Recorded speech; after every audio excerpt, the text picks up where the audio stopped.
This video is part 3 in a new 30-day freelance copywriting challenge I'm hosting, where I'm starting over from scratch and pretending to be a total beginner copywriter and trying to build my business on a couple different platforms. 1, cold email, and 2, Upwork. I am dead inside. Now, if you guys saw the first 2 video updates, you saw what it was like to build my business for the first 10 days on both of those different mediums. And if you saw those videos, you know I got off to a slow start both channels. But then we started to sign some clients and picked up some steam. And in this video, you're gonna see what it was like in the last 20 days of the challenge on both channels. Now, I'm gonna tell you up front, it does come down to the end. So you guys wanna make sure you watch all the way to the end to see what happened on both cold email and Upwork. But if you guys are liking these videos and you guys enjoyed this journey and you wanna say, hey Rob, thank you for doing this for 30 days, because it was a lot. Give this video a like and make sure you subscribe to the channel, because I really appreciate the feedback you guys have given me, and I'm really glad it's over. Without further ado, let's pick up with day 11.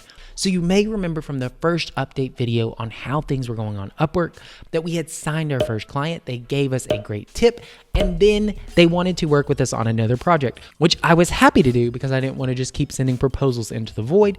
But that project came with an extreme deadline because she really liked what we did, but we had to turn around this second piece of content rather fast. So when I picked things up on day 11, we had signed that new contract, and she was like, hey, we've got to get this project done in just a couple days. It involved 2 long form sales pages and emails to support both those product launches, which obviously takes some time. So I kind of stepped back from the outreach process so that I could actually focus on servicing this client who was giving us repeat business, because maybe she had some more gigs in the queue. And this is the reality of life as a freelancer, because you're not going to just be able to go out there every day and spend 6 hours sending proposals like I did on the first couple days. You've got to actually service the clients that you sign. So that project was due on the 15th day of the challenge, and then I sent that over to her in the afternoon so that she would have it before her deadline and her launch date. And I'm hoping for a rather fast approval, and so that she can actually pay that project, and maybe she has something else in the queue. But I had to push pause on that one mentally for a moment and pick back up work on the project work that I'd signed for the cold email gig.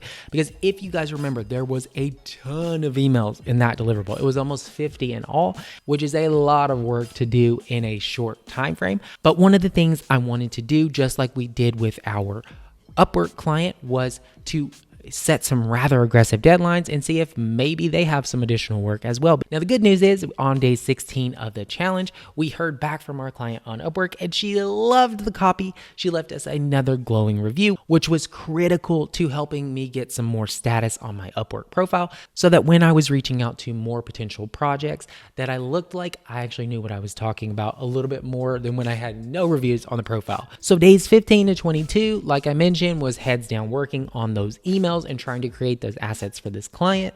And my outreach on both cold email and Upwork trickled down to almost nothing for those couple days. Dude, that's not a normal state. That's lazy, okay? That's not normal to be putting your head down on a table, to not be moving snap and pop.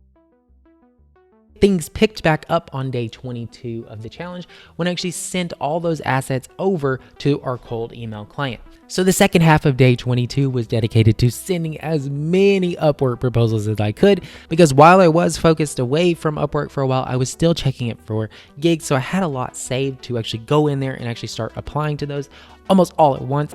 So without further ado, let's get started with the first ever Ultimate Typing Championship. And on that day, I ended up sending 5 proposals to hopefully get some momentum back in our queue. And then I closed things out for the day. I logged back on day 23, and I had great news from the cold email client.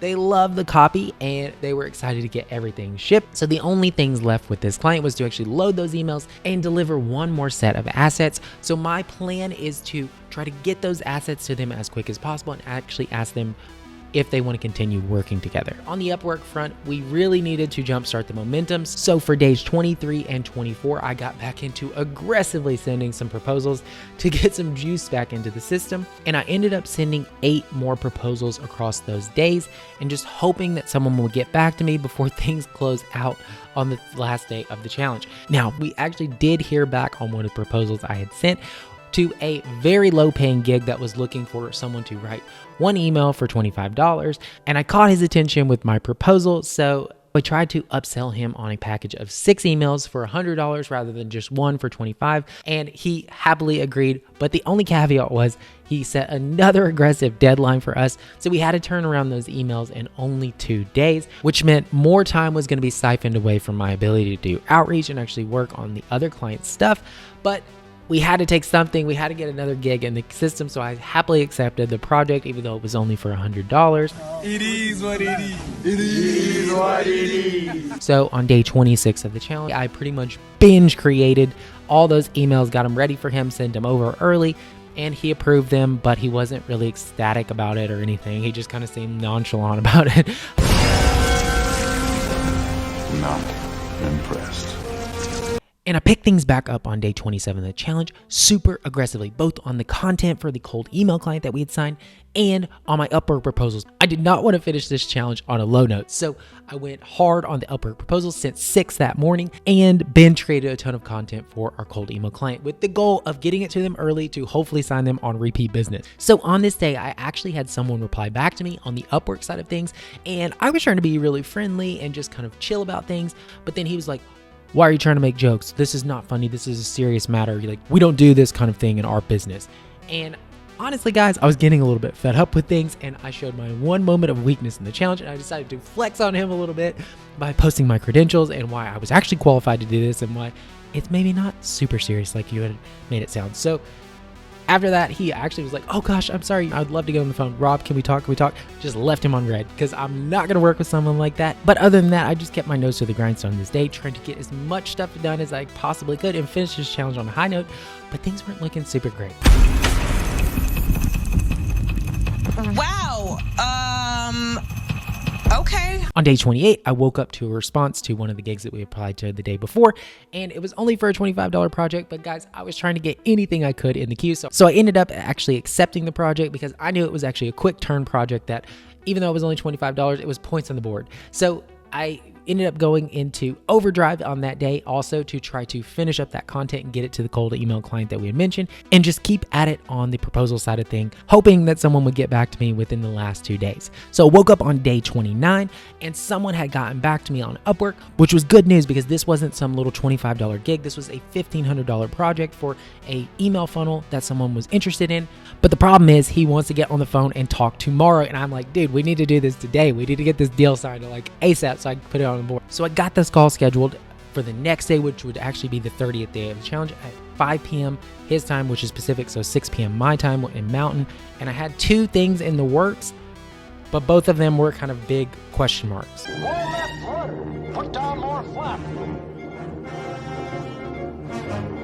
I woke up on the 30th day, and at this point, it was pretty much a waiting game. I did have the one $25 gig to actually work on, but other than that, I didn't really have anything until that phone call later in the evening, and just hoping that the client would get back to me on the cold email side of things. So I got on the phone at 6 p.m., and we actually had a really great conversation. The guy was really fun, and I knew it was a project that I could crush out of the park for him.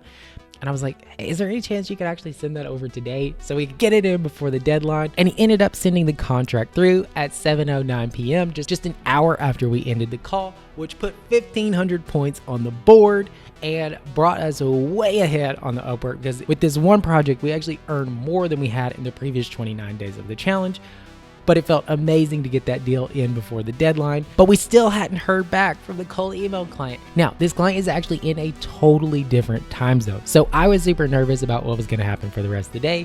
And my girlfriend was like, "You just need to get away from the computer. What you've done is done and you can't do anything else to stop it now." So I was obsessively checking my phone for the rest of the evening, just hoping that we would get a reply to put some more points on the board.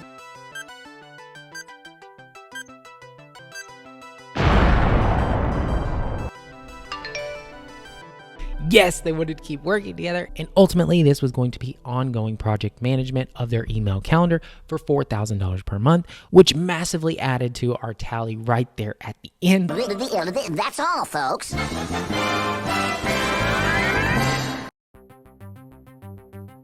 So just recapping the numbers all the way up to the 30 days of the challenge. On the Upwork side of things, ended up sending 47 proposals, got 11 replies, ended up signing 5 deals for a total of $2,045. On the cold email side of things, we ended up sending 42 cold emails, got 3 replies. We ended up closing one of those clients on 2 different deals.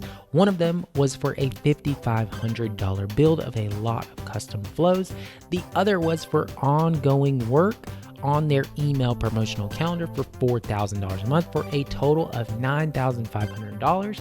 So taking a step back and actually reflecting on how things went over the past 30 days, it's clear to me that both methods are surprisingly effective at getting clients. On the Upwork side of things, if you're able to sort through the junk, you keep your activity levels up and send a consistent amount of proposals, and you write those proposals in an engaging way, and you know what you're doing when you actually start writing the copy for the clients, you can do quite well over a 30-day time frame. And there's some nice built-in mechanisms within Upwork itself that make it even easier for you over time, like getting reviews on your profile, getting a rising star badge, and even starting to rank for search terms around the types of services that you offer. Now, on the cold email side of things, if you do your research on your prospects and you send them a really tailored outreach message and you actually know what you're doing when you get on the phone call with them and deliver really great services to them, you can be in control of designing what that service is that you offer and the price point that you eventually charge. So it allows for a bit more of control out of the gate. But I think the key lesson for me is that both methods work if you commit to either path. Now, would I recommend you do what I did and split your time between both of them over the next 30 days? Absolutely not. It was very difficult to actually manage these things and document this entire process. So hopefully you guys like this video and hopefully you guys like seeing this journey.